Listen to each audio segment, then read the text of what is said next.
अस्सलाम वालेकुम। टॉपिक है thermostat function and feedback control in humans. Thermo regulation in animals हम देख चुके हैं और अभी हम सिर्फ ह्यूमंस के बारे में डिस्कस करेंगे। थर्मो कहते हैं टेम्परेचर को और स्टेट कहते हैं स्टेबल करना। अब ह्यूमंस के अंदर जो नॉर्मल बॉडी टेम्परेचर है वो 36.1 से 37.8 तक होता है, यानी आप कह सकते हैं 37 डिग्री सेंटीग्रेड तक टेम्परेचर को मेंटेन किया जाता है। और मेंटेन कैसे किया जाता है? फीडबैक कंट्रोल के जरिए। और फीडबैक में भी नेगेटिव फीडबैक के जरिए इस टेम्परेचर को कंट्रोल किया जाता है। नेगेटिव कहते हैं, फर्ज करें टेम्परेचर 37 से बढ़ता है तो उसको नेगेटिव यानी रिवर्स 37 पे ले आएंगे। इसी तरह अगर वो 37 से कम होता है तो फिर भी उसको दोबारा रिवर्स नेगेटिव करके 37 पे ले जाएंगे। इसको हम कहते हैं नेगेटिव फीडबैक। अब देखें ये काम किस तरह से करता है। यहाँ से प्रोसेस शुरू होता है कि इंक्रीज टेम्परेचर, अगर टेम्परेचर बढ़ता है, टेम्परेचर क्यों बढ़ेगा? एक्सरसाइजिंग और सराउंडिंग, यानी या तो एक्सरसाइज करने से, वर्जिश करने से, या इन्वायरमेंटल टेम्परेचर अगर बढ़ता है तो अगर हमारे इससे क्या होगा, ये 37 देखें, ये शीशा मैंने बनाया हुआ है, ये नॉर्मल है।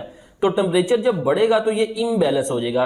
टेम्परेचर ज्यादा होगा तो हमारी स्किन के अंदर होते हैं थर्मो रिसेप्टर जो टेम्परेचर की तब्दीली को डिटेक्ट करते हैं। वो थर्मो रिसेप्टर मैसेज लेके जाएंगे। हमारे ब्रेन के अंदर होता है थर्मोस्टेट, वो क्या है? हाइपोथैलेमस, यानी हमारे ब्रेन में जो थर्मोस्टेट है जिसने टेम्परेचर की तब्दीली को डिटेक्ट करना है, thermostat in the hypothalamus. Hypothalamus brain के अंदर है। ये क्या करेगा? Activate cooling mechanism. इसने टेम्परेचर को 37 पे फिक्स करना, यानी 37 पे फिक्स करना हाइपोथैलेमस का काम है। जिस तरह हम किसी एसी का टेम्परेचर मेंटेन करते हैं ना 26 पे, 18 पे, इसी तरह बॉडी का टेम्परेचर 37 मेंटेन है हाइपोथैलेमस के पास। तो ये क्या करेगा? टेम्परेचर बढ़ेगा तो ये पॉजिटिव यानी एक्टिवेट कर देगा कूलिंग मैकेनिज्म को। कौन कौन से? मसलन यहां पे देखें, हमारी स्किन में वेजोडाइलेशन होगी। वेजोडाइलेशन कहते हैं जी, in the skin blood vessels dilate, खून की नालियां फैल जाती हैं। इससे क्या होगा?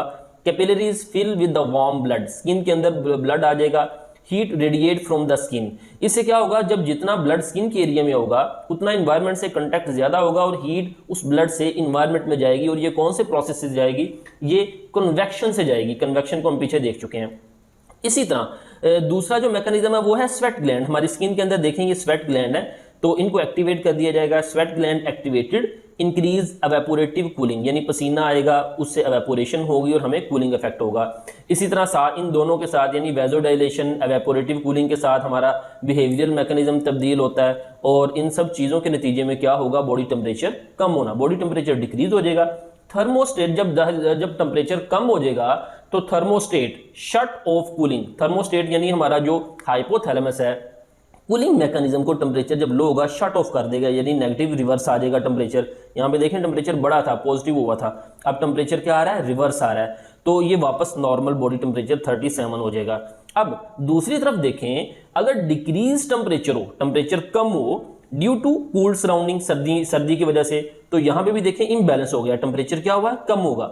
अब क्या होगा? इस प्रोसेस से जैसे ही टेम्परेचर इम्बैलेंस हुआ तो अब क्या होगा? ये एक्टिवेट कर देगा थर्मोस्टेट इन द हाइपोथैलेमस, यानी ब्रेन में जो थर्मोस्टेट है एक्टिवेट्स वार्मिंग मैकेनिज्म, टेम्परेचर को बढ़ाने के मैकेनिज्म स्टार्ट कर देगा।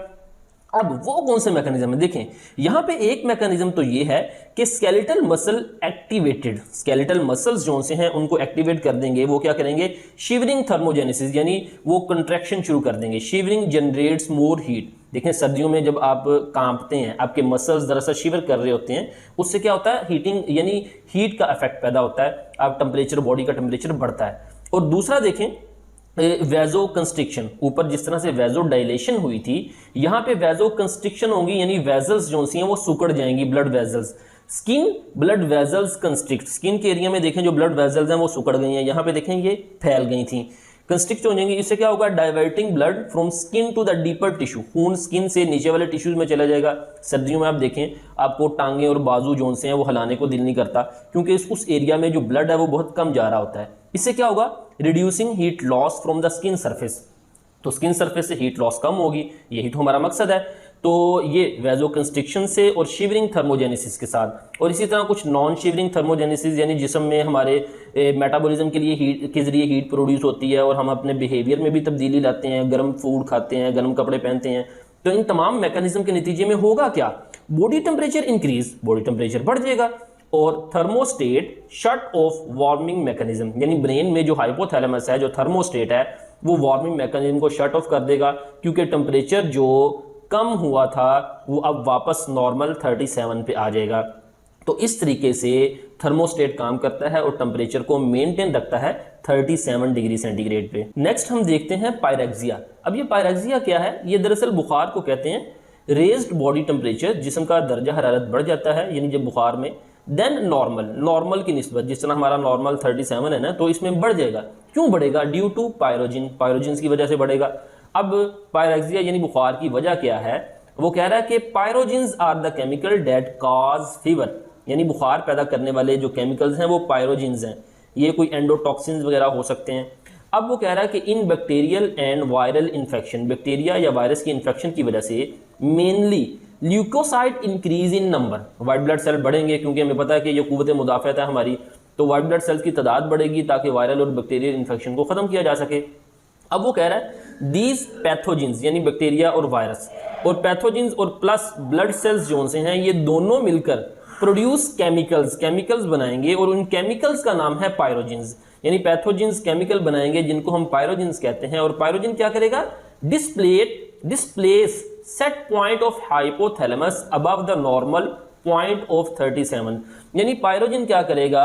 जो हाइपोथैलेमस के अंदर 37 जो टेम्परेचर का सेट पॉइंट है ना, उसको चेंज कर देगा।